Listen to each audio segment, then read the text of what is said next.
welcome to the first If podcast in focus. And I'm Sean Robinson, and my fellow geeks are. I am Alex. I'm trying to think what else you guys used to call me back in the day.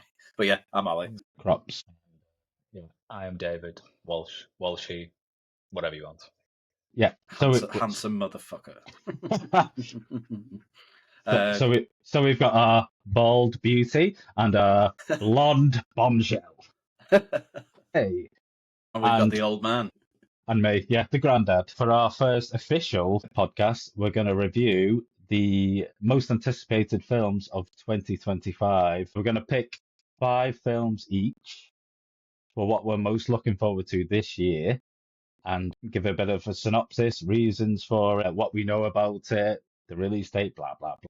But as we know, the films we pick and look forward to each year probably don't end up being the best films of the year, do they? Mine definitely really. don't. 50% of them are a bit of a disappointment in some way, or the release date ends up being pushed back for some reason, or whatever. Is that you having a pop at Matt Reeves in Batman? It sounds that way, doesn't it? Yeah. I mean, I don't blame you. But also, not all the films that will be coming out this year are even announced yet. I mean, there's the Sundance Festival at the end of January in America. A lot of the films that will be financed there aren't announced yet. So, I mean, it's sort of. So we'll look back at this time next year and be like, well, a lot of the picks are crap, but you can only go off the info you've got. There's a few picks of my 5 that are supposed to come out this year, but there's no official release date. Yeah, I also think I'm sure people can tell with our posh accents that we're over in the UK, so we kind of work on UK dates as well. So I know at the start and the end of the year, there's always like crossovers, isn't there? Yeah. But that was released last year. But yeah, also just to note that, yeah, I guess this is our first podcast, so a bit of background on us. We've known each other for a long, long time. We studied film. We just love films, and yeah, we're 3 very immature guys at times. Yeah, so bear with us with our immature humour, and we giggle at little things like the name Dogman, for instance. We which is apparently a film. It certainly is. Yeah. I mean, for instance, when I was 4 and little Walshy there was 4, he stayed in with me when I was ill on a break time when we was in primary school, and he stayed in with me, and I stroked his little ponytail. Oh shit! Yeah, I forgot you used to have a ponytail. That's not even a lie. That's not even an exaggeration. No. Did it comfort you? Yeah, it did. Right. I thought you meant me and the ponytail. Yeah, it gave me confidence that I later lost in life. I still think about that when I go to sleep at night. My ponytail. Yes. Me too. I should have kept it and just brought it forward. That's what I should have done. You should have. So we can clone you and have a little Welsh at home with each of us. So whenever we're feeling a bit blue, we just stroke his ponytail and feel better. Well, you know, you can make a little Welsh guy, so you know. Yeah. Quite easy. It's quite easy to do, you know. That's what I found. So anyone watching will notice that it looks like I'm filming on a potato. It's my crappy old laptop, so I promise I'll get this sorted for the next time. Let's start off with Walshy. What is your first pick for your 5 anticipated films this year? What's your first pick? Okay, so I mean, obviously there's a plethora of films coming out, and we could have picked of 100 different films, but I've just gone for some films that I'm interested in to see what happens with them. So my first pick is Superman. I know not everybody's sold in this audience here on the DCU and James Gunn, but yes, Superman. I'm very interested to see what they do with the character and the story. Obviously, the baton is being passed from Henry to David Corenswet, however you pronounce it. So it's going to be interesting to see what he does with the character and obviously how they set this new version of Superman up in the DCU. So yeah, I'm just really looking forward to this next evolution. I'm a big DC fan, starting from with Batman back in the day with Burton in '89. So yeah, just really interested in seeing what happens with that character and how it plays into the old DC universe going forward. So that's my first pick. Scheduled to release in July this year in the UK. I think the 11th of July. It might be a little bit earlier in America and other parts of the world, but yeah, 11th of July it's scheduled to drop over here. So looking forward to that. A nice summer watch with a bit of luck. Sorry, my dogs are barking for some reason. Don't agree with my film choice, do they? Yeah? Clearly not. But no, I agree with you. I'm looking forward to, after seeing the trailer, that's all I've got to, I suppose that's all anyone's got to go by.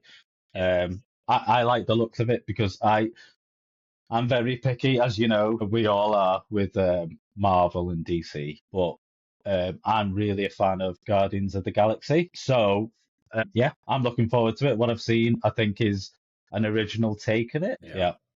I'm definitely the moody one of the group. I like my films dark, but no, I mean, to be fair, after watching the trailer, it does offer stuff that I haven't seen before. Obviously, the dog, which was I'm quite intrigued by. I kind of, and again, with it being James Gunn and obviously knowing the Guardians of the Galaxy stuff, I wouldn't be surprised that character is kind of the same ilk as, like, I don't know, Groot or is it Rocket, I think. So, yeah, I'm quite intrigued to see how that works. And I know you mentioned the guy's name. Who is he again?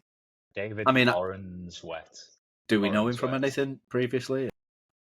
I've not seen him in too much, to be fair. No, me either, but I think that's a good thing. Whenever you have a massive character, I feel like if you have a nobody, then it makes it easier to, I don't know. Tom Cruise. I think he's relatively new. Obviously, I think the Americans will know him a lot better than we do. We've probably not had that much of exposure to him, but obviously Nicholas Hoult is in it as well, playing Lex Luthor, which I think he'll do a really good job. He looks. And there's a lot after the trailer dropped, a lot of memes going around thinking he was like, what is it, Agent 87 or whatever his name is from Hitman. Oh that, but I think he'll do a good job. I like Nicholas Hoult as well. Yeah, I do. He's a pretty solid actor, isn't he? Yeah. But yeah, no, I'm very intrigued by it. And let's face it, it's Superman. Everyone's going to go to the cinema and watch it because he's made for the biggest screen of all, isn't he? I guess. But my own, again, I get it because it's a trailer and they've got to sell it. My only reservation is I feel like there's quite a lot of villains in it and stuff, and a little bit for me at times. I feel like pack too much in and lose a bit of focus. But who knows? I mean, James Gunn's obviously very.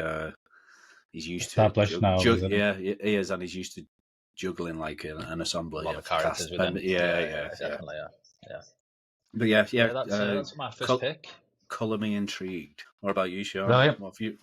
My first pick would be Guillermo del Toro's Frankenstein, which I don't believe has an official release date, but it's scheduled for 2025. But this is his passion project. So obviously after he helmed Pinocchio for Netflix, the stop motion Pinocchio, which won Best Animated Feature at the Oscars. And after that, with it being helmed by Netflix, they obviously with that success, they then said, right, we're going to greenlight Frankenstein, which apparently is a project like 10 years in the making or something like that. So based on Mary Shelley's novel, which was originally, I think, 1818.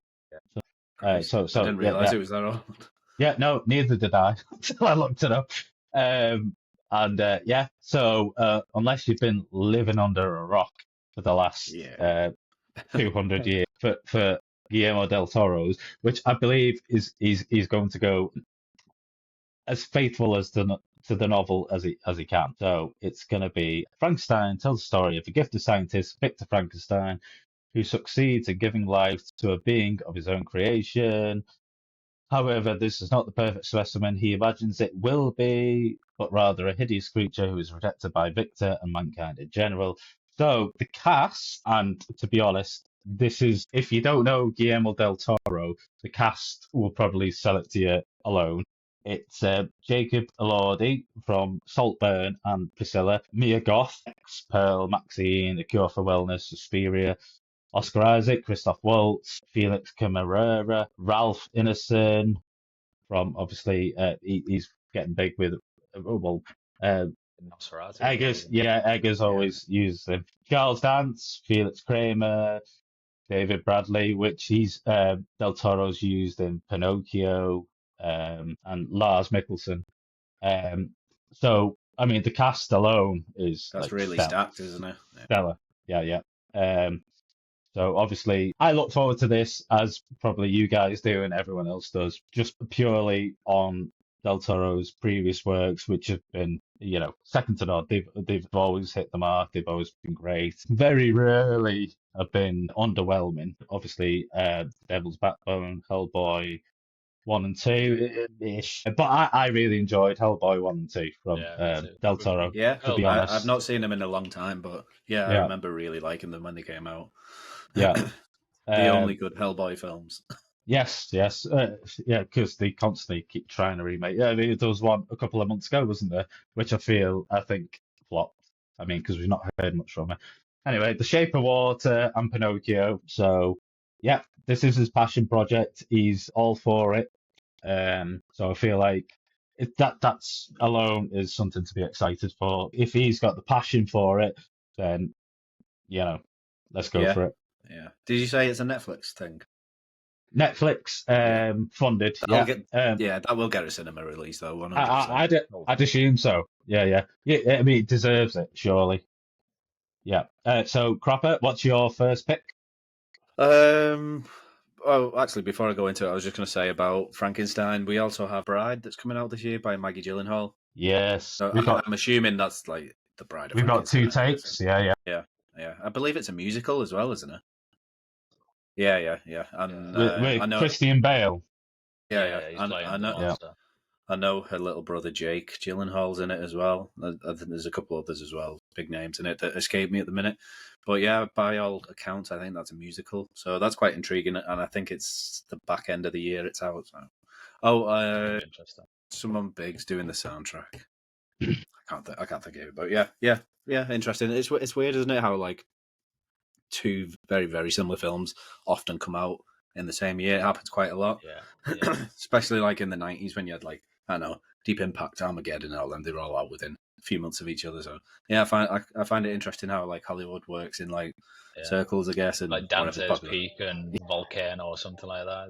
It's funny because they're related, but I feel like they're going to be obviously they're going to be completely different, aren't they? Yeah. I mean, which will be fascinating. Straight away for me with Del Toro doing Frankenstein. I kind of see Crimson Peak and, like the style, the Gothic style of that. I can imagine it being quite similar to that. Yeah. Which I really enjoyed, Crimson Peak. Yeah, me too. I do look forward to The Bride. That was on my, if we ever get onto it, my honourable mentions that didn't fit into the top 5 picks, but very curious to see that one. Yeah, but I mean, at the end of the day, I know you guys are similar to me. I think a director's a massive selling point, and you look at Del Toro, and he's been around since the 80s, and he just produces more often than not just solid gold, really, doesn't he? There's not really much out there the worst you watch something and go, yeah, that was decent enough. But when he's really on point, you're like, wow. I remember Pan's Labyrinth just being that just kind of that really blew me away. That was next level fantasy, wasn't it? Yeah, that was brilliant. But yeah, I mean, right, enough of blowing smoke up Mr. Del Toro's arse. I'm going to jump in with again my films. They're not necessarily in order of my most anticipated. I've tried to go by like release date. So the first film I'm looking forward to is out in a couple of weeks, which is Steven Soderbergh's latest, which is called Presence. I will try and explain what it's about, but I'm not entirely sure, which I quite like. What I kind of get from the trailer is some family goes and visits a house to buy. They buy that house. That house is haunted. And that's kind of all I know about it. It looks like a very moody, atmospheric kind of film. And I have an inkling that the film is from the ghost's point of view, which I don't think has been done very often. And again, I think going back to what I was saying about a director being a big draw for me, it's like I've been a big Steven Soderbergh fan for years, and it's nice to see him like venture into horror territory because, to my knowledge, I don't think he's really done that. He's done like a couple of thrillers, but it'd be interesting to see how he does it. he's a very versatile director, and he doesn't do anything new in terms of like genre films, but he tends to find like his own way of looking at something. So this, for example, I'm going to do a haunted house horror film, but it's from the ghost point of view. He always finds a different way to kind of look at something very, very generic and formulaic, and that's been done to death. So, I'm a big fan of him, and obviously he's very versatile. He's, I don't know, massive films like Ocean's 11, Contagion, Magic Mike.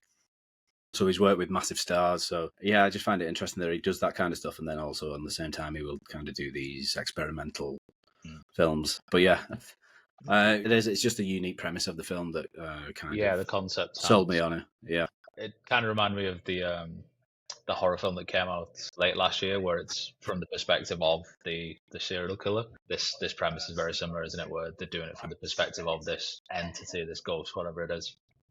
So yeah, looking forward to that. Again, just intrigued to see how he kind of reinvents that subgenre, I guess. And I assume like a lot of his films kind of explore themes of like identity, morality, human condition, and all that. So I'm sure there'll be. I think it'll be quite a meditative film, as in it'll just kind of wash over you a little bit, and it'll probably be thought provoking. And there's going to be moments where I'm like, "What the fuck's that mean?" And figure out what you want, but. Yeah, I don't know a lot about this film at all, which is lately the ideal way of viewing something for me, is not knowing a lot about it. I feel like Nolan kind of championed that for quite a while now, hasn't he? Like most of his films are shrouded in mystery up until like the 11th hour, and I don't know. I just find it, again, I think because we're at a point in time where everything's marketed around Rotten Tomato scores, and and then you see like, early reviews are out, and it's just like Twitter snippets of this film will, it'll blow your mind and all that, and it's just like there's too much reliance or an over reliance on like the trailers. Like the trailers have got to like criticism and influences. Too much aware. Yeah. It's almost like the new word of mouth now, isn't it? Social media, and it's just I don't know. I do try and stay away from it as much as I can, but it's impossible to stay away from all of it. You can't not get through your day without seeing. I think about something. Yeah, I think we've all been looking forward to a film, or even if we've not been, we've heard a film like exonerated by the critics. We've heard something that's been said it was amazing by the critics, and then we've watched it and it's like, what were they on about? Yeah, 100%. And even Nosferatu that came out, again, they obviously did it with that, and I loved it. It was really good, but it was just kind of like some of the people are saying, it's one of the greatest horror films ever made and stuff. And, you can't know that at the minute. It needs to, find its place in time and look back on it, don't you? But yeah, definitely. It's just, that's the belly of the beast these days, and that's how they want to do it. But I know you guys are the same. When we go and watch a film, we try and stay away from reviews until afterwards, and then we enjoy listening and reading about them, and seeing what other people like about it, vice versa. You never know when it's just blowing smoke up something's arse, do you? I mean, it could be someone paid off, but even if it's not, the habit is nowadays is to just exaggerate. I feel I've seen too many reviews and too many people saying this is the best of this, best of this. It's like, you watch it, it's like it's good, but I mean it's just too exaggerated for me. It doesn't mean things can't be great if they're not the greatest of the genres or time or whatever. It's just, let's just put everything into context. Yeah, 100%. It just smacks up to me. Words are very cheap for critics. Yeah.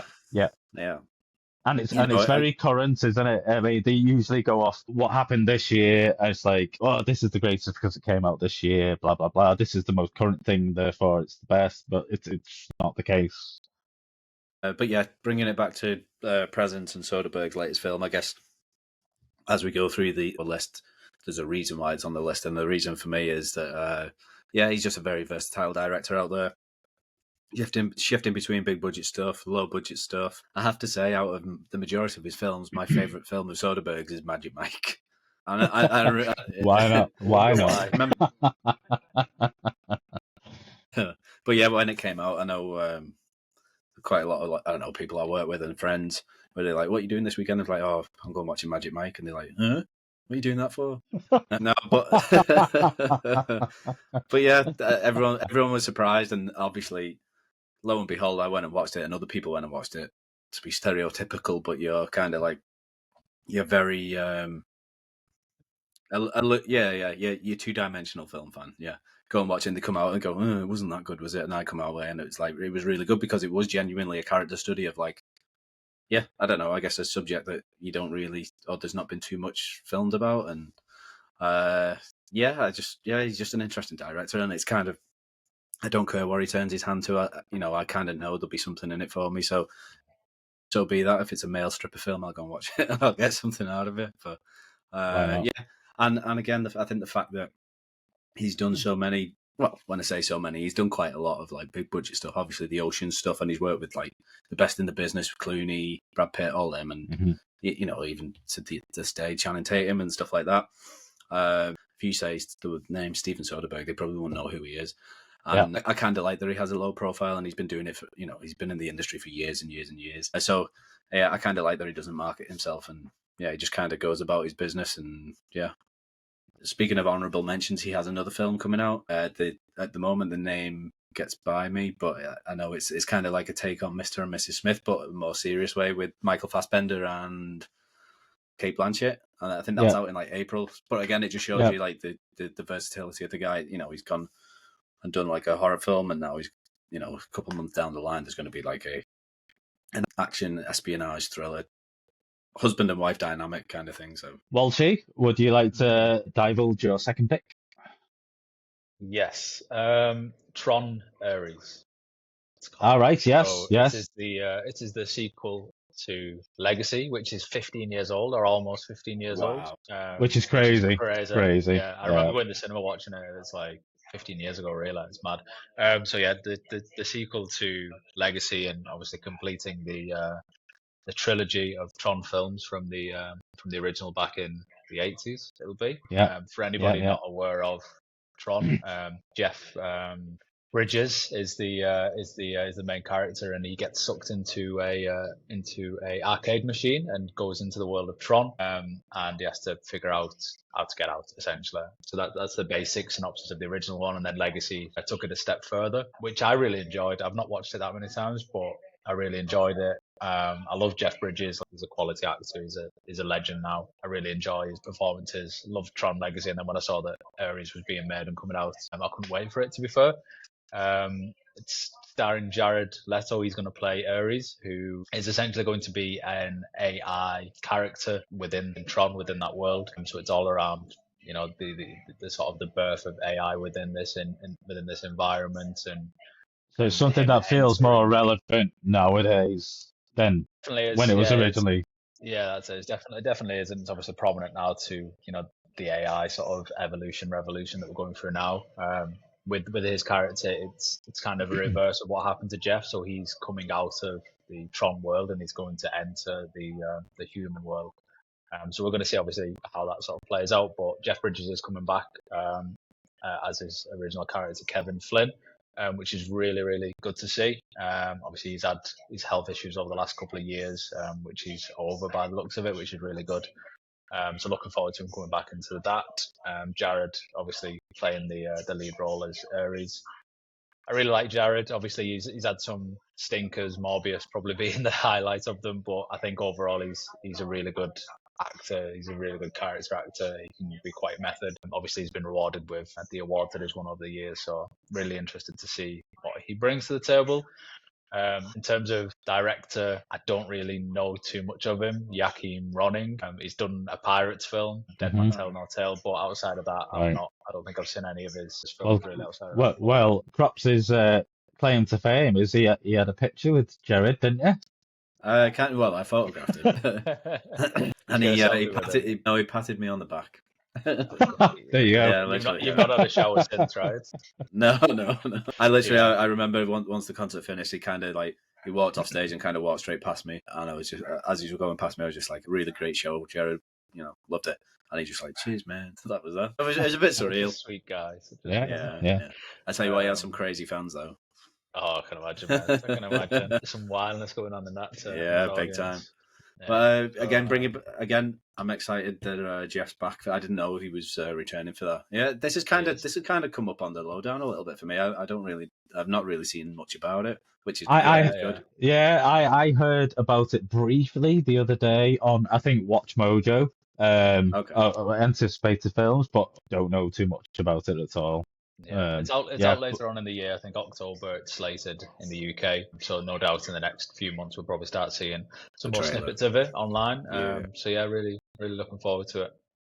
Yeah, and again, you mentioned a big part of the plot seems to be based around AI. Again, my next pick is very AI based, and again, going back to what we were saying about like Hollywood works with trends, and similar types of films come out at the same time.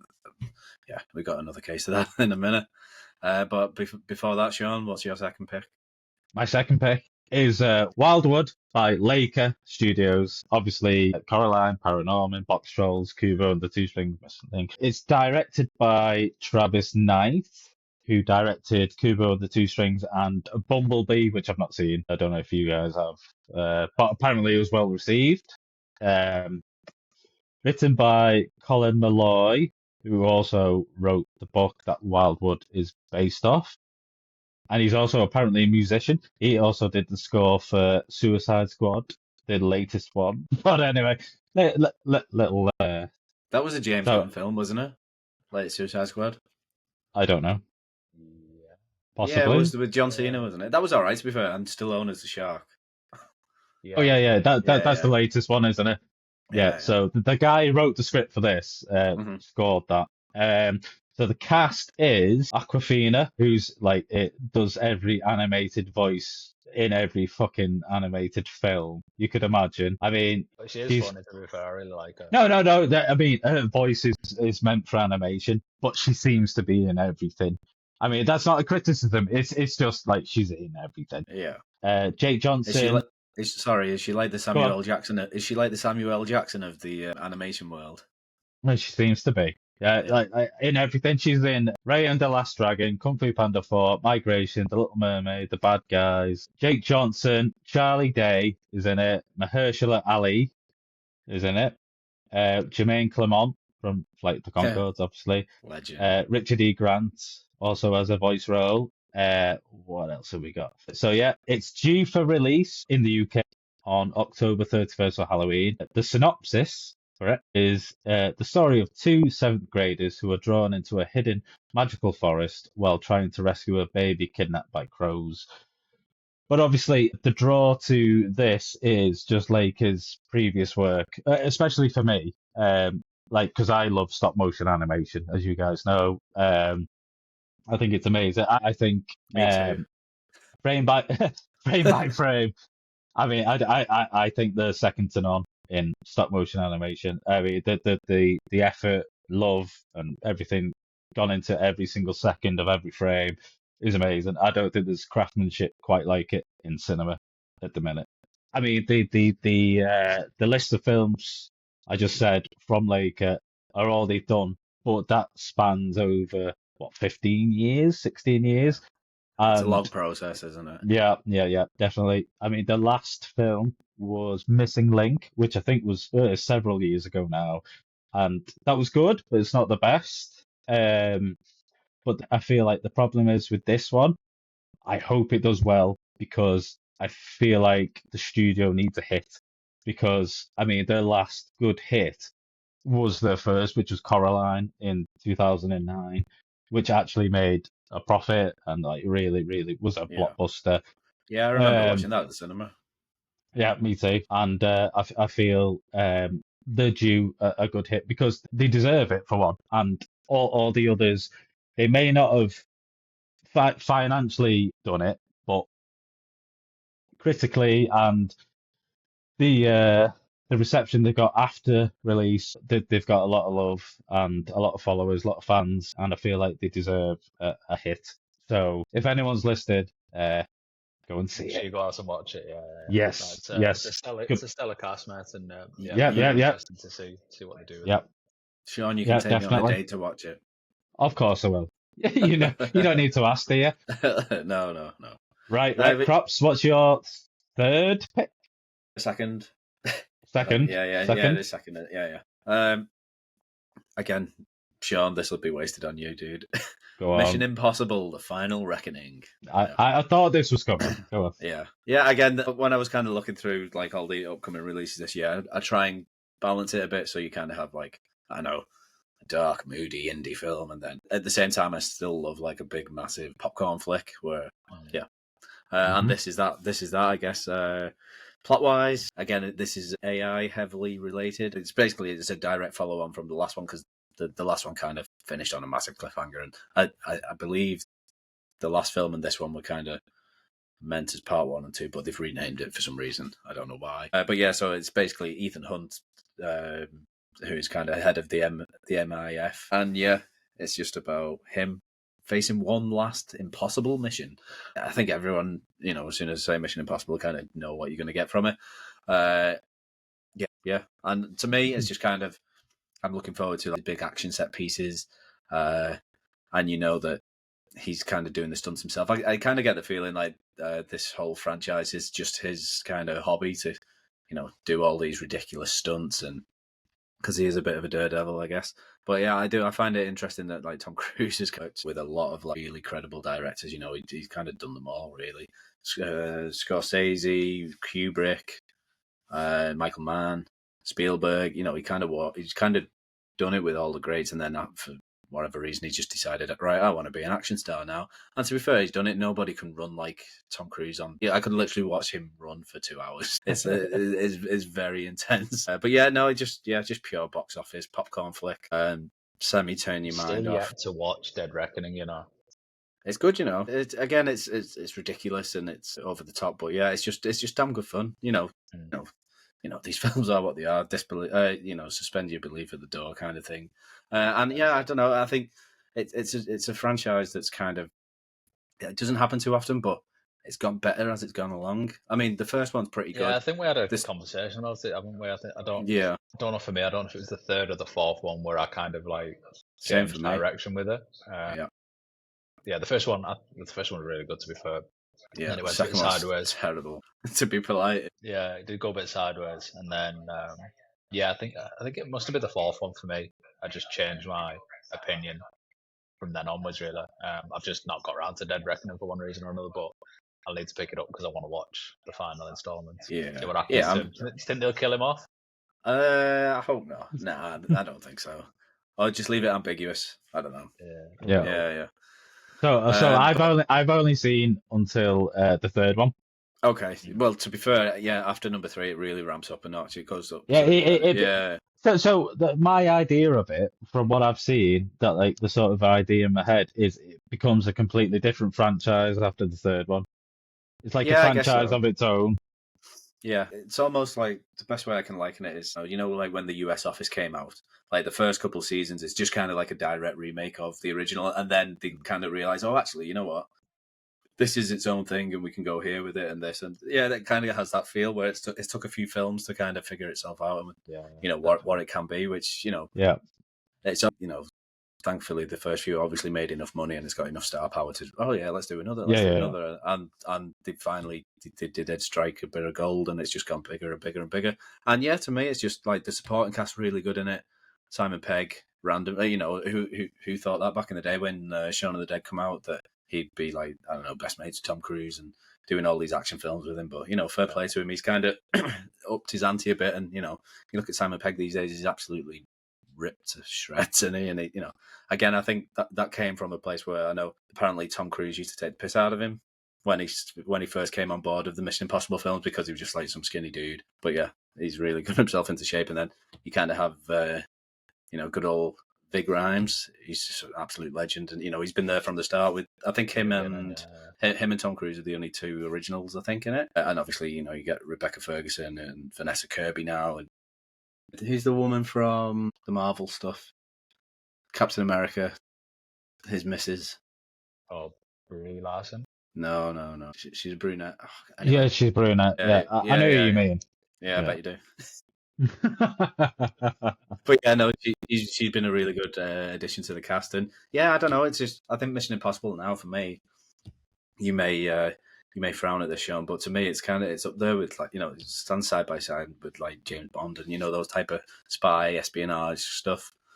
And I'm sure I know exactly what I'm going to get from it, you know, which will just be a good time and good thrills. And yeah, I just kind of want to see Tom Cruise do devilish stuff. Yeah. He's like the evil Knievel of cinema. But yeah, and I believe, just to go up a level for him, I'm sure, isn't he going to be the first guy to actually film a film in space?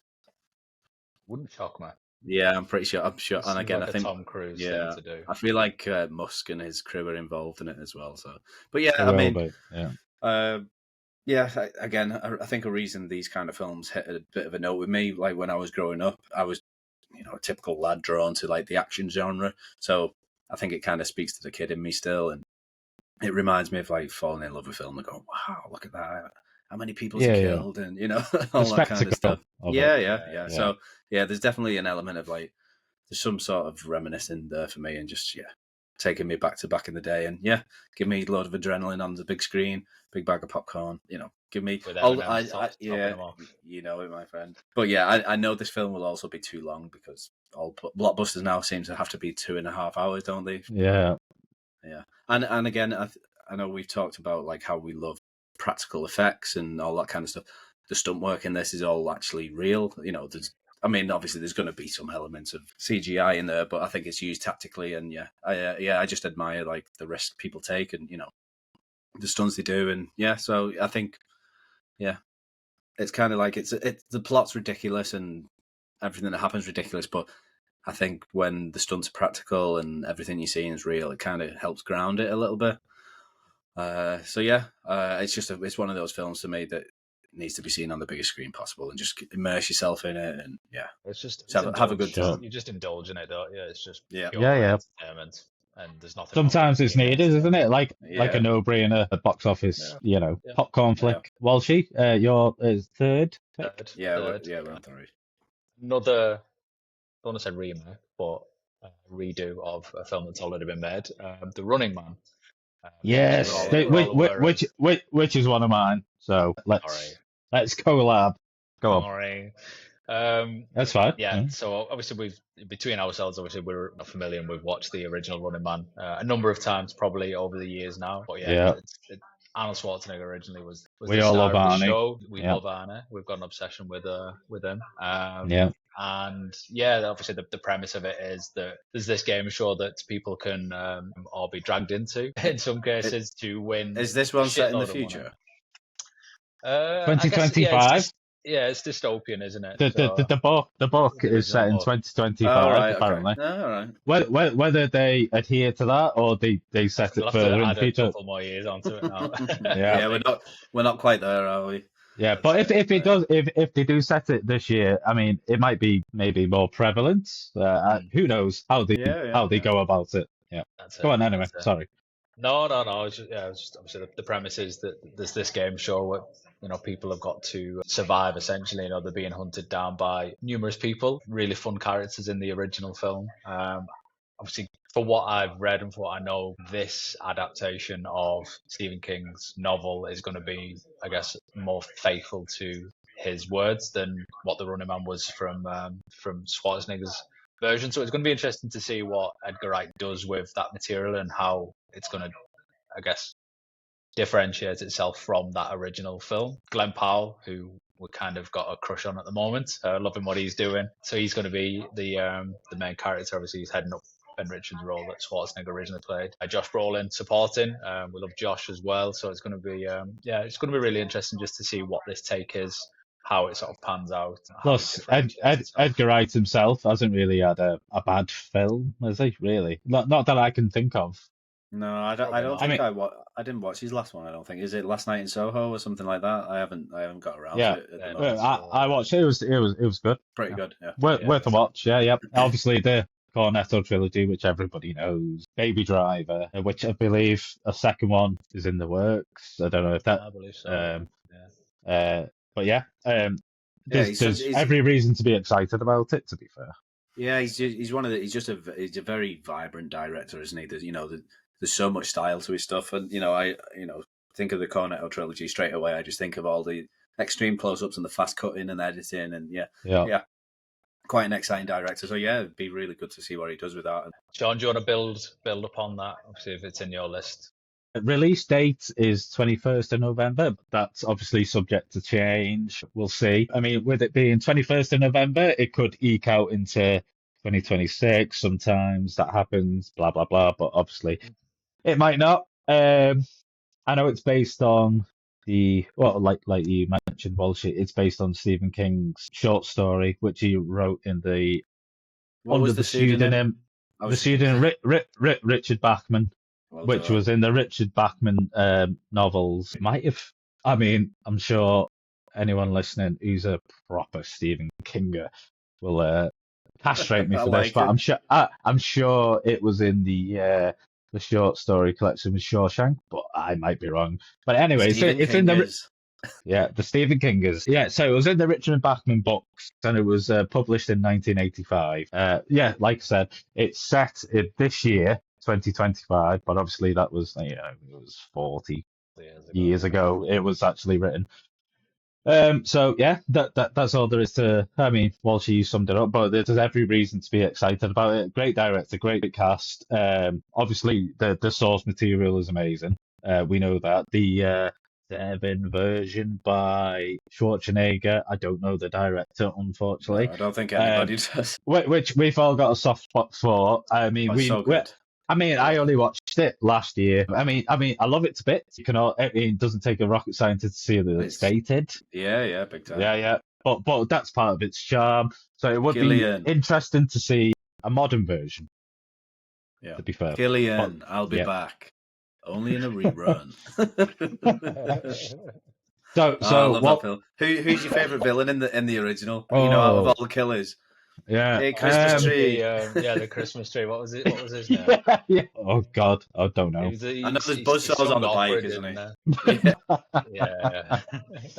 I just know him as Christmas tree. Yeah, I can't think off the top of my head. I also find it interesting that Stephen King basically thought when he's writing this, right, I'll give it 40 years and the world will have gone to shit by then. So that's realistic enough. It wasn't far off. It's not too far off, is he? It didn't take long, did it? You could imagine Trump as like the host of that game show as well.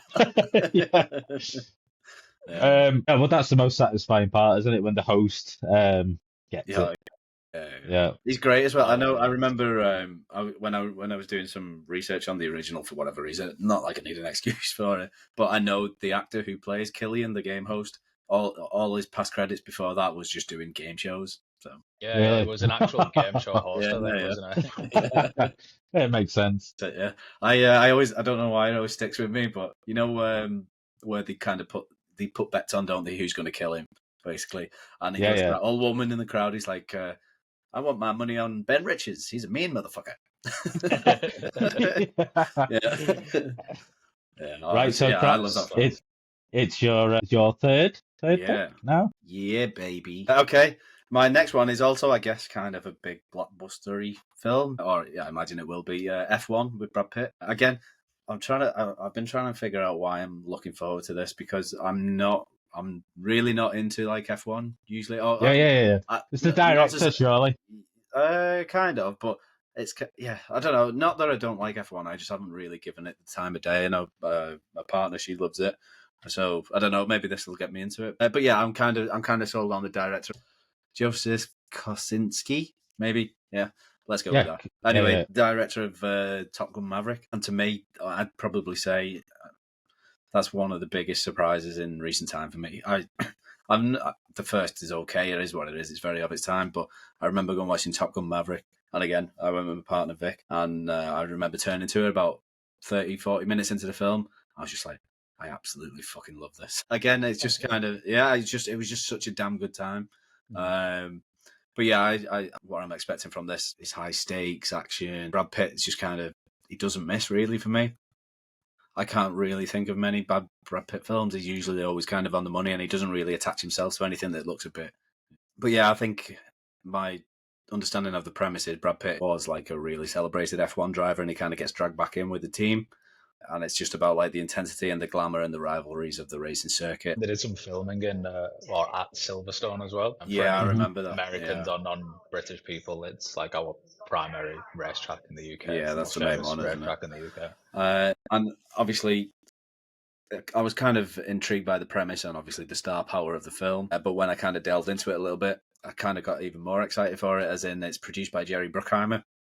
And I've got a hell of a lot of time for Jerry Bruckheimer. You know, some of the films growing up as a teenager that his name is attached to, you know, Pirates of the Caribbean, Bad Boys, The Rock, Armageddon, you name it. You know, so and again, he's been around for a long time. So I kind of trust him to deliver, you know, like just a really good, solid blockbuster. And also Hans Zimmer is composing the score for it, which again I'm intrigued by, because I feel like for Hans Zimmer, has he ever done any kind of sporty films? Not to my knowledge. So again, I feel like he may be breaking new territory for himself. Yeah, so combine that with the director who kind of gave me some unexpected brilliance in Top Gun. I'd probably say, you know what, Top Gun Maverick's probably one of my favourite cinema experiences I've ever had. It was I just absolutely loved it. I couldn't believe how much I was into it. And again, it's Tom Cruise for you, I guess. But yeah, so I'm expecting kind of like edgy sequences, jaw-dropping visuals, like, and hopefully like it will be with Hans Zimmer. It'll be like a pulsating soundtrack, and yeah, it's just I feel like it's gonna be quite an intense film. Yeah, really looking forward to it. Again, I'm not sure when it's out. I think when I checked, it just said to be dated, but it is going to be this year. I imagine. Yeah.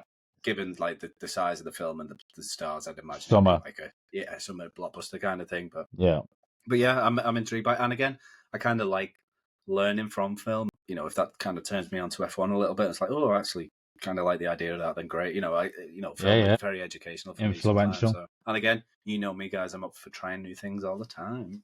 So yeah, that's my third pick. Brilliant. My third pick is Animal Farm. Yeah. Which I don't think a lot is known about it so far. I mean, anyone who hears the words Animal Farms, probably, if you're of a certain age, you've probably done it in high school. And whether you like it or not, it's George Orwell. It's a fantastic book. So the release date is scheduled for 11th of July, but I can't see that. Just because of the lack of. So I'd be shocked if it makes the 11th of July release date. Directed by Andy Serkis. Obviously, Andy Serkis did the motion capture. Was the actor for Gollum, King Kong, Caesar in the Planet of the Apes, the newest Planet of the Apes films. He was. He's the motion capture king, isn't he? Let's be honest. Yeah. I mean, he basically pioneered it, didn't he? Yeah. So he's directed that, which is also a very very interesting, considering the Hunt for Gollum with the Lord of the Rings has been greenlit with Andy Serkis directing. So this is sort of, I mean, it's not saying he's not directed before. Obviously he has, but this sort of I don't know. It's sort of. It's a universe in its own, a trial run for what, in terms of what directing. His directing chops are, basically. He did Venom 2, didn't he? Yes, he did. Yeah, he did that. Right. Yeah. I mean, I love Andy Serkis, but that's the worst of the three films. So it doesn't bode well. Yeah, fuck it. I don't know if there's other influence. It was like it was too short. I think it was. Yeah, it just wasn't. If it wasn't cut well, I don't know. But yeah, it's just He directed 2018's Mowgli as well, which was quite good. Is that Christian Bale? Yeah. I'm not sure of the cast. The Panther. He probably was. Right. Yeah. There was all kinds. I think Scarlett Johansson was in it as well. I'm not sure of the cast. Yeah. He was also a second unit director for Lord of the Rings, so he obviously filmed some of that. Yeah. So obviously he's multi-talented, but yeah, again, not a lot's known about it. Obviously, we got the novel to go off by George Orwell, but not a lot's known about it. Obviously, it's going to extensively use the motion capture technology. Yeah, I mean, I'm assuming. I'm assuming it's all going to be CG animals, blah blah blah. Yeah. But again, it's who better than him to do that? I guess, isn't it? Yeah, definitely. Yeah. It's in safe hands. If anyone doesn't know the story, if you need me to sell it to you, it's the story of a group of anthropomorphic farm animals who rebel against a human farmer, hoping to create a society where the animals can be equal, free, and happy. Ultimately, the rebellion is betrayed, and under the dictatorship of a pig named Napoleon, the farm ends up in a state far worse than before. There you go. It's all Did we Oh, study this? he also did Captain Haddock, didn't he, in Tintin? Oh yeah, he did. Yeah. Yeah. yeah, the story. I mean, the essence of Animal Farm is communism and Yes, yeah. There's a lot how going on, why isn't it there? couldn't work. Yeah. Yeah. So it's definitely going to be worth a watch if it's actually released this year. Yeah. Yeah, it's just again. I think the source material's that good. Whenever you see it kind of crop up, it's hard to not let it pique your interest. Again, the fact Andy Serkis is involved, I'm sold on just those two aspects alone with it. Very intrigued to see what he does with it. That was going to be one of my honourable mentions as well. Right. Walshy, would you like to give us your fourth or fifth, whichever it is? Yes, Fourth. yes. Yep. It is a film I'm very much looking forward to. It is due out in the UK in a few weeks. An A24 film, which Yeah. really Always a love. winner. We're on Yeah. the A24 train. It is The Brutalist. Yeah. Yes. Adrian Brody, was it? Mr. Brody, yes. Yeah. Love a bit of Brody. He's a good one. Recently won I salute Golden him. Globe for best actor in a motion picture, lead actor. I think it's won 3 Golden Globes actually, The Brutalist. I am a stickler for anything that's got anything to do with Jewishness, because obviously my wife is Jewish, so any film that's got any relation to the history of whether it's Israel or a character who is Jewish, I'm always jumping onto it. What a You and Mel suck Gibson. up. All right, Mel Gibson, yeah, he's my favorite dude. Adolf, no.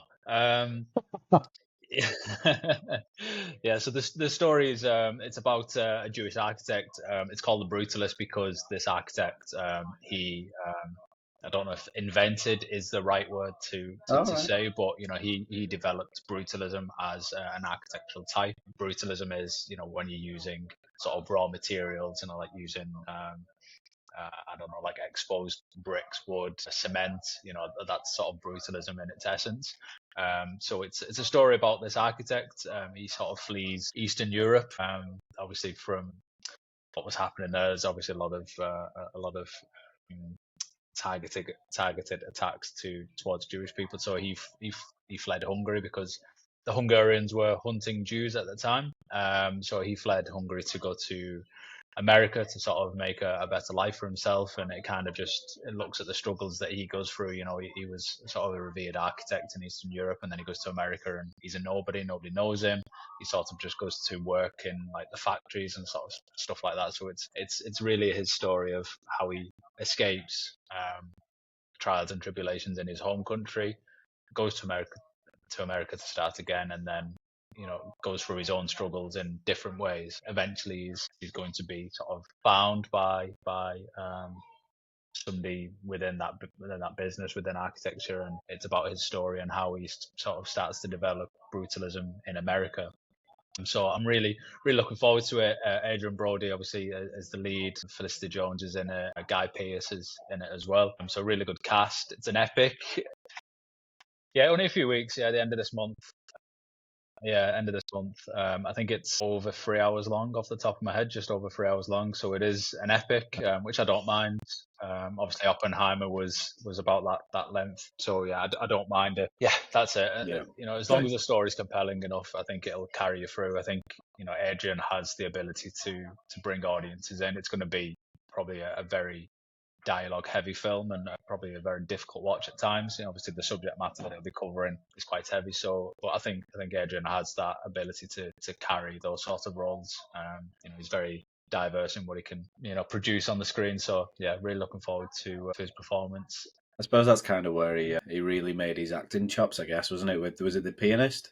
I think so. Yeah. So he dabbled in these areas before, and he's very good at it. Yeah, no, I mean, to be fair, I've seen the very minimalist trailer going around. Yeah. And again, sold on the studio, really, like you with A24. They never really do anything that's, a waste of time, so to speak.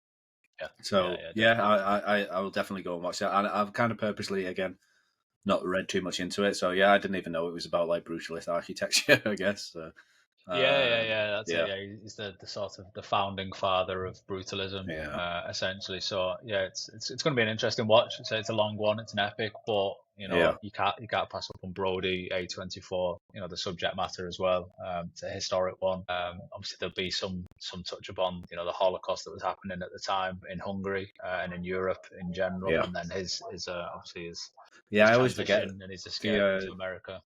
the Hungarians did side with the Germans, didn't they, back in the day? Yeah, Yeah. it was really terrible. I mean, me and Sasha, we've been to Budapest a few times now. There's a lot of memorials there for the Jews that were killed. A lot of them were threw in the river and drowned. You know, there was atrocities happening all over Europe with the Holocaust and the sort of the targeted programs and stuff like that against the Jews. So yeah, it's gonna be a tough watch naturally. Yeah, it will be, won't it?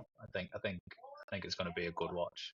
But often those tough watches, if they're done well, end up being, you know, some of the best films you can see. Also, they're basically awards bait, aren't they, as well? Yeah, Yeah, definitely. yeah. They've already bagged a few already, so I think they're up for some Yeah. nominations for It's the going to be Oscars up there, as well. isn't it? Yeah, but in terms of these type of films, I'm glad they do keep making them because it's one of them. You know, that kind of stuff what happened should never be forgotten. You know, because you know, if you forget, then you know it can happen again, can't it? Yeah, indeed. So But that's yeah, number 4. Very much. Yeah, I will looking forward definitely to be it. End of watching this that. month, I'll be in the cinema watching it. Same with your Yep. milkshake. My peanut butter milkshake. You know Trying to it. comfort you. Watching Yeah. all those people suffer while you enjoy it. It's all about balance. Your fourth or fifth?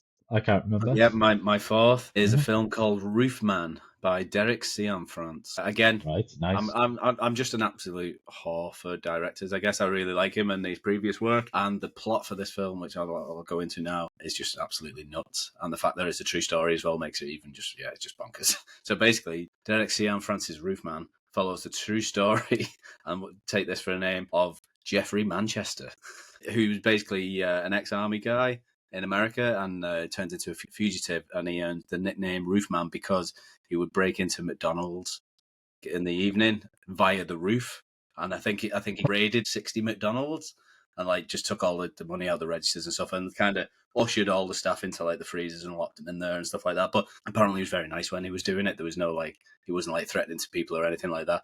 And so basically, I think he gets sent down, and then he escapes prison, and he decides to take refuge in a Toys R Us store. Mm-hmm. And apparently he forms a romantic relationship with somebody who works there, I'm guessing. Who that woman is played by Kirsten Dunst, and the title character is Channing Tatum. I quite like Tatum, you know. He's done it, you know, a bit like Robert Pattinson. Well, yeah. He suckered me in right there and then. But no, kind of a bit like Robert Pattinson, really. You know, where you kind of once you shake that heartthrob thing that is attached to you early in your career. Yeah, Channing Tatum's done some interesting roles. Foxcatcher was a personal favourite of mine. I really enjoyed that film. Pretty dark. But yeah, again, the main draw for me here is Derek Cianfrance. I think he's a really, really good director. And again, I like my films dark and moody and fucking, yeah. He's worked with my boy Ryan Gosling quite a bit in the past. He did Blue Valentine and Place Beyond the Pines, which we watched last year at some point, I think. Yeah. But both films are all like, you know, they're very like emotionally intense, and he creates such a really good mood in his films. I think the way he shoots his films is really, really, really nice, and there's a lot of long takes in there, which does give that meditative, slow-paced feel to it. It's always like characters who have like real internal struggles. It's just, I guarantee it'll be a deep dive into like complex relationships. Yeah, I'm really looking forward to it. It's, again, the plot, I remember reading the plot and it's just kind of like, you know, where you're a bit dumbfounded. Like, that never happened, doesn't it? Yeah, it's like, that never happened. Yeah, and again, I think this is his first film in like 9 years. So, right. He's had a bit of a break. He did a TV show with Mark Ruffalo where he plays twins, and I know he won Emmys for that, and that was a really good show. Yeah, that's kind of it, I guess. I'm just a big fan of like his method of filmmaking and the subjects he chooses, and it's always like emotionally complex. But I think that's due out. I've not heard anything about that, so I always like to hear new stuff. Yeah, definitely. I mean, that synopsis is epic. I'll definitely watch that. I hope he grabs some nuggets on his way out as well. No, Yeah, again, chicken selects is the way forward. but yeah, again, going back to the director, yeah, it's very like realistic and it's all very like mundane and just as it would be in life.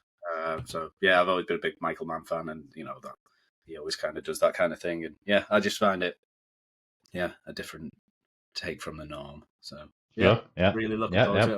I'm sure it'll be a compelling watch. So my last pick, my fifth pick, is Mickey 17, which comes out Yeah. very soon, which I think we all agree is something to look forward to. Yeah, big time. Based on what we know about it. Come on. When you've done so well, don't lose it now. Yeah. You just can't say his name, can you? Jung Boon's son or something. No, silly. It's Bong Joon-ho. So Bong Joon-ho. Right, so absolute legend. So directed by Bong Joon-ho, who directed Parasite, which obviously won the best film at the Oscars. He also directed Okja. I might be pronouncing that wrong. Okja. Yeah, which is I think on Netflix at the minute. Both brilliant films. I enjoyed both. Yeah. Obviously starring your baby at the minute, Robert Pattinson, which is your number one of the younger generation of actors, I believe. Mm-hmm. Stephen Yeun, Naomi Aki, Mark Ruffalo, Toni Collette, and I mean, if you haven't seen the trailer, it looks interesting enough. The synopsis is a disposable employee is sent on a human expedition to colonize the ice world of Nilfheim. After one iteration dies, a new body is regenerated with most of his memories intact. But from what we've seen, I feel like the tone looks dark but fun. Yeah, like a dark comedy, isn't it? Yeah, definitely. Yeah. So other than that, I don't know much more about it. No, maybe. It's based on a novel by Edward Ashton, which I think is a very recent novel. Yeah. So the story's quite fresh. I know it was supposed to be released last March, but due to strikes in Hollywood was delayed till this year. The only asterisk on this one is I hope that isn't a reflection of any behind the scenes. Interruptions in quality. I hope it's still as good as it was always meant to be. I hope that hasn't affected it. Quality wise. Am I right in thinking is this his follow up to Parasite? I don't think he's done anything since, has he? Don't believe so. No. It's a bit of a wait.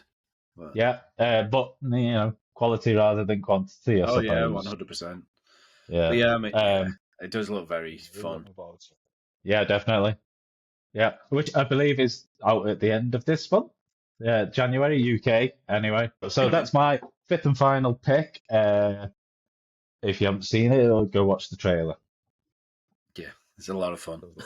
Walshy, your final pick? Yes, long overdue. I guess completion of the trilogy, 28 years later. Yes. Danny Boyle coming back to direct from the original one. Obviously, he didn't direct 28 weeks later with Rob Carlyle, which I think was pretty good, to be fair. Yeah, it definitely had its moments. So yeah, really looking forward to 28 years later. Obviously, this is the third installment of that franchise. It's going to be 28 years from the plague, the disease, whatever it was that this virus that created this zombie apocalyptic world from where the first one started off with Killian, who is reprising his role. We don't know in what format. Obviously, we saw the sort of trailer that came out a few weeks ago, and it looked like he was a zombie, but that's since been disproved that it's not him. It's actually the zombie in that trailer was, I think, an artist a UK artist or something like that. So it doesn't look like he's going to be a zombie, which is good. Hopefully he's going to come back in his original role. To what degree, we don't know. Obviously the cast is really good. We've got is it Ralph or Rafe? I don't know how he likes to pronounce his name. I call him Ralph. Rafe. Dick. Rafe. Rafe Fiennes. Ralph Fiennes. Obviously he's a legend. Don't you dare name it wrong. Rafe Fiennes. Aaron Taylor-Johnson's in it as well, who I do like in the whole. I've not watched Craven. It's not obviously got a lot of good reviews recently, but I like Aaron. He's a really good actor. Jodie Comer as well, who's amazing. So yeah, I'm really looking forward to capping off this trilogy, returning back to that world, seeing how it sort of progressed from 28 weeks later. I'll have to probably watch them both again just to reinvigorate my imagination and my Been a memory long time. on those films. But just genuinely looking forward to it. It's out in June, I think, in the UK. So yeah, should be just a really good, fun film, entertaining watch, and see what Danny does. See what Killian's role is in the film, big, small, indifferent, and we'll just see how it rolls. Well, really looking forward to it. Also, I mean, the impact on the genre. I mean, originally 28 Days Later reinvigorated it, didn't it? I mean, it brought it back. I mean, the whole zombie genre. Was that? Yeah, Was it the first zombie film to have like zombies running? Yeah, I mean, I imagine so. Yeah. Plus, I mean, the genre was dead up until then, from the 80s, really, wasn't it? Yeah, Romero's Dawn of the Dead. And obviously all the sequels that he did from them. Speaking of Romero, obviously he's got that trilogy of like the Dead. Did you ever watch? Did you ever see his other trilogy he did? It's like again, it's a continuation of like the zombie post-apocalyptic world, and he kind of did it towards the end of his career. I remember. Yeah, and then there was two others as well. I remember watching them, and they're okay. Yeah, they are. Again, very very low key. No known actors, and all the money went on like the effects of the zombies and stuff. But yeah, they were all right. The original one used to scare God the rest shit his out soul. of me. Dawn of the Dead. Just like the music in the shopping mall. In the mall. Honestly, it would never leave me. That music would never leave me. Right, and here we go. I'm going to give Zack Snyder some praise now. He did a fucking great remake of Dawn of the Dead. Yeah, it wasn't too bad, to be fair. Yeah, it was pretty. Yeah, in terms of like, it's one of them, isn't it? When you hear it's getting remade, it's like, oh, what are you doing that for? It was very different. Yeah, it was very different from the original, wasn't it? But yeah, it was pretty decent effort, to be fair. And then it's just a shame about the rest of his entire career. On that note, Proper, what's your fifth and final pick for your upcoming film this year? Again, I think I could be wrong, but I feel like it is an A24 one. There's no release date. It just said it's going to be out, I imagine, the back end of this year. And it's not a porno, but it's called The Smashing Machine. So this is directed by one of the Safdie brothers. And again, I think like most people, they kind of got my attention with Uncut Gems and Good Time with, again, Mr. Robert Pattinson. And I'm attracted to the director more than anything. However, it's got a huge star as in Dwayne "The Rock" Johnson. And I'm intrigued to see him kind of do like an indie film, one that'll be probably quite. I think he'll test his acting out for one. Mm-hmm. Yeah, but he is himself in every film. Yeah, but yeah, I think the film explores like his troubled past and like the toll the career's taken on him, and yeah, I think he has like a bit of a fall from grace in it or something like that. But yeah, it feels a bit very like interested with the wrestler, doesn't it? Obviously, it's going to be completely different. With Mickey Rourke. Mickey, yeah. And again, I love the wrestler. That was really good. But yeah, I'm very, very intrigued to see what he does in the role and what he's like. I think Emily Blunt's in it as well. Winner. Can't go wrong there. Exactly. Yeah. But yeah, again, I'm suckered in by the directors, Safdie brothers, Uncut Gems. I've never felt so stressed after watching a film in a good way. As in, like, it's just, they made a film to do that, and it was really, really effective with it. And again, they've only done a couple films. Good Time with Robert Pattinson is another one. And to me, I watched it. Again, it's a bit frantic and like stressy, but it reminded me of like early Scorsese films where it's like shot on the streets of New York, and you kind of got locals in it as like bit part actors and stuff. And again, very character driven. It's very like the filmmaking is very like fast, jerky. There's like constant movement. It's all just. Yeah, you don't get a minute with it all. Anxiety. Yeah, full on. Yeah, I imagine this will be probably similar in parts. Yeah. But yeah, a huge departure for Dwayne, and yeah, good on him for like wanting to reach out. And I know he did an HBO series, didn't he, about NFL and agents over the last couple of years, which apparently was pretty good. So yeah, so I think he is slowly trying to do more like indie projects or passion projects. Yeah, that was it, Ballers. Yeah, I think I watched some of it and it was all right. But yeah, intrigued to see that. I think it's out later in the year. So yeah, that's my 5 picks. And again, there's loads I've left out, and I'm sure there'll be other films that I haven't even mentioned here that'll be course. my film of the year and stuff. But yeah. Well, speaking of, is there any from any of the three of us that is a shout out that we haven't mentioned in our top five that is a sort of an honourable mention for anything we're looking forward to? I mean, I know for me, Sinners, that's coming out in March. Sinners, which is a horror film. Okay. It looks pretty cool. There you go. Yeah. Starring Michael B. Jordan. I think it's released in Yeah, 7th of March. Yeah. The twin, isn't it? He's playing two characters. Yeah, so I think so. Yeah, I know what you mean. Yeah.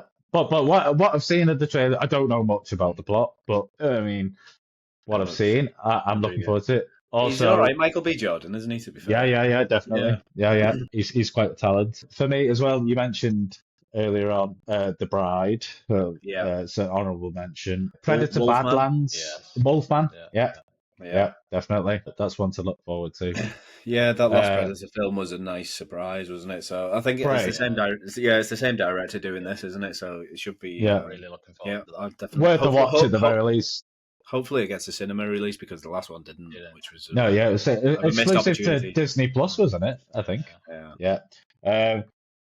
Jurassic. So that and World Rebirth. There's also a World Rebirth. I'm interested as long as it's he said it's going to feel different more from like Jurassic World. Yeah. Exactly. As long as it's got done a well. good cast. Yeah. It's got a very good cast. Scarlett. I mean, right? She's it's fine, man. We just got to accept the fact that like Disney now just don't care if something's shit, they'll just churn out another one a year later. Go, just ignore that one, and we'll try this one, and hopefully that's a success. So it is what it is. Don't be too precious with them. Watching them, and they continue to make money, then they're just going to keep churning them out. Then they're going to keep doing it. I just want to say that last Jurassic World film was fucking awful. To be fair, the trilogy in general, Dominion. It wasn't. Yeah. To be honest, like if I went back to watch the first Jurassic World, it's very meh, isn't it? It's like there's not much going on. As soon as the novelty wears off of they're back there, and the T-Rex is back, there's not much else to it, is there? No, not at all. Another film, I'm looking forward to is Paul Thomas Anderson's new one. It's always a bit of an event when he does a film. You know, he's one of the best filmmakers out there. Leo's in it. It's called The Battle of Bactan Cross at the moment. Apparently he changes his titles quite a lot. Yeah, it's a working title, isn't it? Yeah. But I mean, looking at the cast list, you got Leo, you got Sean Penn, you got Benicio del Toro. So it's a fair amount of star power there, and I feel like I think it's his most expensive film to date. So I'm intrigued to see what he does with a big budget and stuff. And again, Leo's one of them, a bit like Brad Pitt, doesn't really attach himself to shit, does he? So no. Plus, Paul Thomas Anderson's got a track record of brilliance. Let's face it. Yeah. So I mean, 100%. that's interesting to see. I know. Our new boy Yorgos has got a new film out as well, hasn't he? He's churning them out lately, isn't he? He is, isn't he? I think it's called Bugonia or something like that. Right. Is Emma Stone in it, perchance? She is, and Jesse Plemons. But from the sounds of it, I think it's two conspiracy-obsessed young men kidnap a high-powered CEO and convince that she is an alien intent on destroying planet Earth. Sounds about right for Yorgos. I was about to say that's very Yorgos, isn't it? Yeah. There is a bit of a left field casting in it. I haven't heard her name in years. Alicia Silverstone. What do you guys remember her from? Wasn't she one of Batman? Yeah. Was she Batgirl? She wasn't she? She was, yeah. Clueless? Was she in Clueless as well? Yeah, I think she is. Yeah. Louise loves Clueless. Yeah. Another film I'm quite intrigued by, Sean. You might know it. Given that it's, I think it's stop motion, Memoir of a Snail. No, is it the sequel to Memoirs of a Geisha, or it is. I like your synopsis of it. It's just about a snail. Going about his day. Very slowly, I'd imagine. You know what? I'm sold. If stop motion, I'm gonna watch it. Let's face it. Is anyone sold on the Passion of the Christ 2 or Resurrection, whatever it's called? I'm not. I love Passion of the Christ. I really do. I love Mel Gibson. I really like him. Obviously, as an actor first, but as a director, I think he's a great director, and he's a great actor as well. He's a proper movie star. Yeah, he's fantastic. Yeah, obviously. I really enjoyed the first one, to be fair. I mean, it's brutal in parts. That's what I was just going to say. It's kind of, for me, I appreciate it, but I can't watch it, if that makes sense. Really but I think that's a testament to the film. Yeah, 100%. So, yeah. I mean, I'm probably going to go and see it, but yeah, I don't really know what to expect. I assume it's going to be like the whole... Yeah, it's the whole resurrection. So it'd be like, is it out at Easter? Probably. It makes sense, but you never know. Though I've not seen anything. I've not seen any set images or anything like that. Well, he's just had a new one come out, hasn't he? With Ruffalo. No, Wahlberg. Yes. Yeah, I'm quite intrigued by that. Again, just because of Mel Gibson and he's a damn good director, so it might be worth it. It might be worth a go. Did you guys watch? We still love you, Mel. Oh, it's great. Pure cinema. It's so good. I've not watched that since the cinema, Apocalypse. I know Vic hadn't seen it, so we watched it, I think, last year at some point, and she'd never heard of it, and she loved it. It's just great. Yeah. So should we wrap it up, Jen? Yeah. The only other thing I was going to say, just in terms of like Hollywood at the minute and stuff, like again, a couple of my picks are like, well. No, I think one of my picks is like from an existing franchise. The rest are all kind of new. So it's like any year, really, isn't it? Summer's going to be dominated by pre-existing franchises and stuff, and then you're going to get the indie stuff around it. I guess, I don't know. My picks, there's a bit of a common thread of like, I don't know, high stakes, intense storytelling, character study. So I guess that says more. Self-reflection. Yeah. Okay. Right off the bat, what do you think will be the biggest film money-wise this year? For me, it's going to be Avatar. Oh yeah. It's hard to argue against it. Yeah. If I mean, I am trying to balance itself with the first and the second one, probably. I reckon Mission Impossible will do really well. I think it will, especially with it being the last one as well. That'll be up there. Jurassic World as well. Yeah. How do we feel about Avatar? The new one coming out. Yeah, I'm kind of I'll obviously watch it. It's Cameron. You can't not watch Cameron. Yeah. For me, it's like the second one let me down. The same. Right. I don't know. I feel like I feel I've lost the passion, if there was any, from the first one. Yeah. I mean, the first one was full of wonder, and then the second one just felt like it was just ticking all the boxes, wasn't it? Yeah. It was just like, right, this is what it needs to do. It didn't feel like anything groundbreaking or special, even though it was designed to be groundbreaking and special, but it didn't feel that way to me. The worst thing for me with it was the world. Like, in the first one, obviously... No, it didn't. 2009 when it came out, and obviously it's CGI. Yeah. It's CGI heavy, but you felt like you was in Pandora. But with this, it just felt... it felt fully immersed. This one, for me, it just felt fake. It just felt unreal. Yeah, I agree. Yeah. And again, there wasn't that much to the plot with it either. I wasn't that engaged with it. The only thing I liked is like the last 20 minutes or so kind of turned into Titanic, but in Avatar. As a 9-foot alien, that's what I like. Yeah. But yeah, I'm kind of like, the second one didn't really hit it for me, but again, it's Cameron, and if he's got 5 films planned, not all of them are going to be great. It's going to ebb and flow, isn't it? So I feel like with the upcoming one, the thing for me that's working against it is something I don't know, I can't remember the title, but it's something to do with fire. So yeah, I think it's Ash and Fire. So obviously this is a tribe of Na'vi, that's fire, and it just feels like, are we just going to go through like the elements? The elements, yeah. It's like it's just like this sounds pretty boring, but I hope I'm wrong. I'm sure I'm wrong. This will be his very dumbfounded take on like global warming and shit like that, probably. Yeah, no doubt. Yeah. Forest fires, blah blah blah. Yeah. Well, going on. What's happening? But again, in LA like if you can already pick that, yeah, Jesus, yeah. But if you can already pick it, it's not sounding the most exciting, is it? No, it's not. But again, I kind of the thing the second one's done now is kind of lowered my expectations a bit. So hopefully, I'm taken by surprise and I'm like, well, he's a fucking genius again. Yeah. But yeah. So I think that's quite a varied pick between us all there. Good it was year lovely as well for cinema by the looks of it.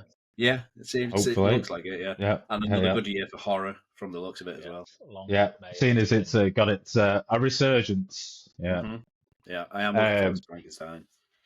I mean, yeah, it seems like a good year considering we were struggling to whittle it down to 5 picks. So that's a good sign. It's always a good sign, isn't it? So Yeah, definitely. yeah. Right, so I guess this is like our first official episode, I guess. I mean, for anyone Done who's and listening, done. you could probably tell that we're quite new at it, but we've also done some dummy runs that we're not going to publish. So, but yeah. New and sexy. Yeah. So, yeah, I guess that's the episode 1 of In Focus done. We've got all the social media channels, Instagram, all the usual suspects. They'll be in the notes for people to check out, and we've also got Letterboxd, and I'll put all these films into a list on there that you can look at if you want to, or if not, just fuck off. See you later. Yeah, looking at it, this podcast will probably run for about an hour and a half. I'll be amazed if we've still got a listener at the end of it. Nah, that's doing us a disservice. We're a lovely bunch. Not with your editing skills, Crops. Oh, don't stop it, darling. I'm blushing. Are you blushing, or is that just your brown room or whatever you said it was? It's my chocolate light. Right, gents. Always a pleasure. Again, it's one of them, isn't it? It's like if people like listen to it, great. But if not, I just love talking about films with my buddies. Exactly, that's all it is. Definitely. Always a pleasure. Right. See you on the next one. Yeah, certainly is. Let's. You will indeed. I better stop the recording, hadn't I? Yeah. See everyone on the next one.